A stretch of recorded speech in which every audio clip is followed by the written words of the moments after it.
day two of traveling back to the United States.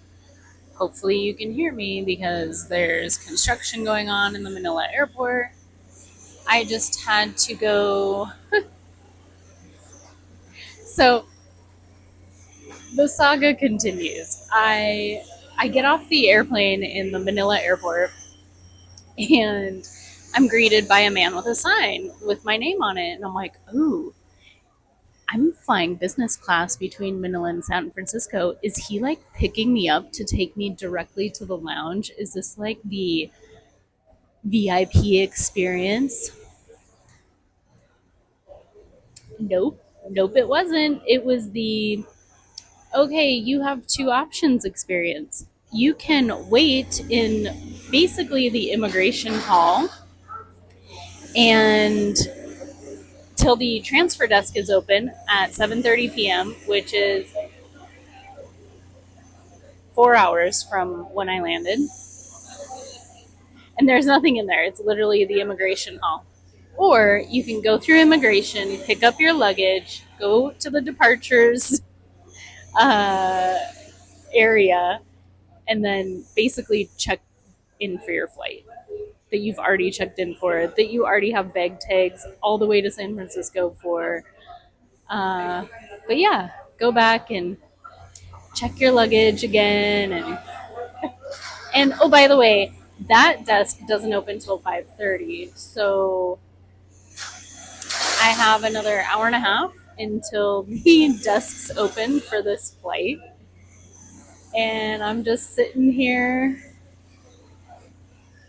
just crouched on the floor next to my luggage cart. And it's interesting because Manila airport's really easy. Like, immigration was easy. Baggage claim, my bags were already out before I even made it through immigration. Granted, I was delayed because I had to fill out an arrival card, which I wasn't expecting to fill out because I wasn't planning to go through immigration and be arriving. Because even when I checked in Denpasar, I asked, do I need to pick up my luggage in Singapore, in Manila, like anywhere, or is it checked all the way through? And they're like, oh no, it's checked all the way through. So I don't know what's going on in Manila right now and why the transfer desk doesn't open till 7:30 p.m. in the immigration hall. But yeah, I feel like they must be, with all this construction, they must be doing some rerouting, changing of systems. I don't really know. It is pretty common to have to pick up your luggage before you are on your leg to the United States. I have no idea if you guys can hear me, by the way, because the construction is literally so loud. They're like jackhammering outside.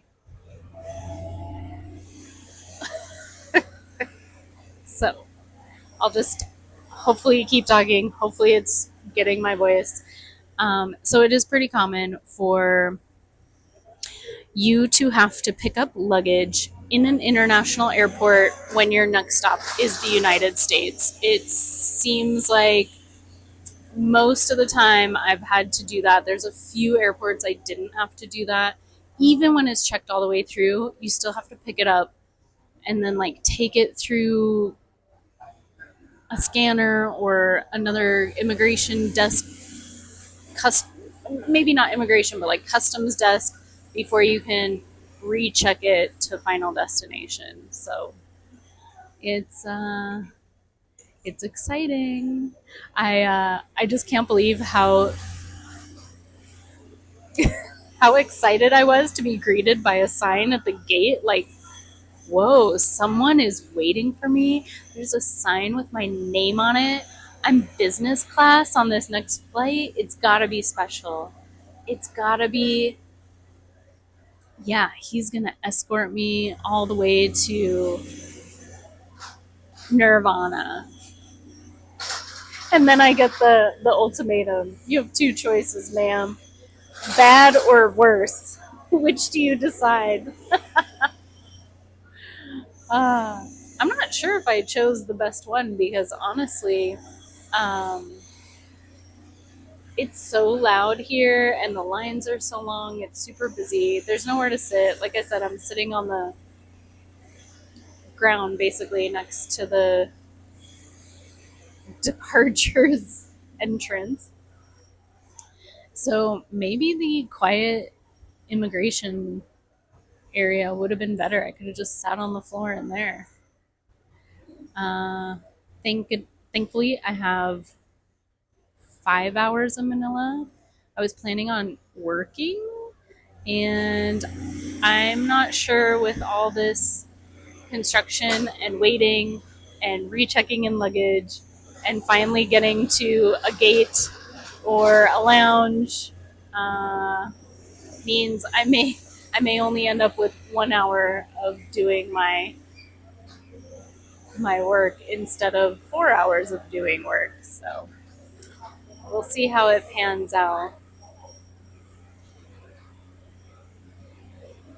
I knew what I signed up for. I'm not sure if you watched yesterday's video, but I was able to get a business class ticket through United with miles. And it wasn't that many miles. It was 100,000 miles to get this ticket. However, the caveat was it had two stops, one in Singapore and one in Manila. The stop in Singapore was 12 hours, the one in Manila is 5. And so I knew it was going to be a long travel day. However, to be able to lay down in business class on the way to the United States is so amazing.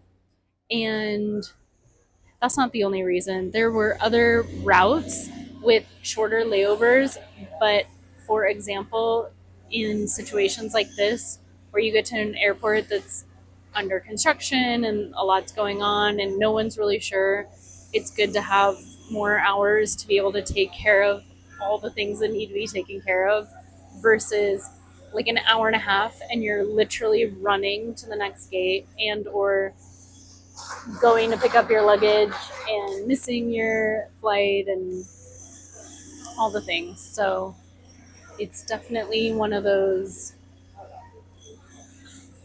It's a blessing that I was able to get this business class ticket. It's also, transit days are a lot, and I definitely, you definitely have to do some woo-saw breaths and take a chill pill, uh, drink some water, make sure you're hydrated, make sure you're eating, make sure you've had rest, which that's why I got a transit hotel last night, so I could make sure I had good rest.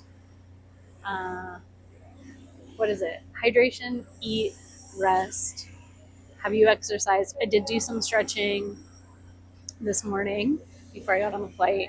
And then the fifth one is, have you had a hug? And I have not had a hug today, but I don't know anyone. I feel like it might be kind of weird to ask a stranger for a hug, but maybe we should normalize asking strangers for hugs.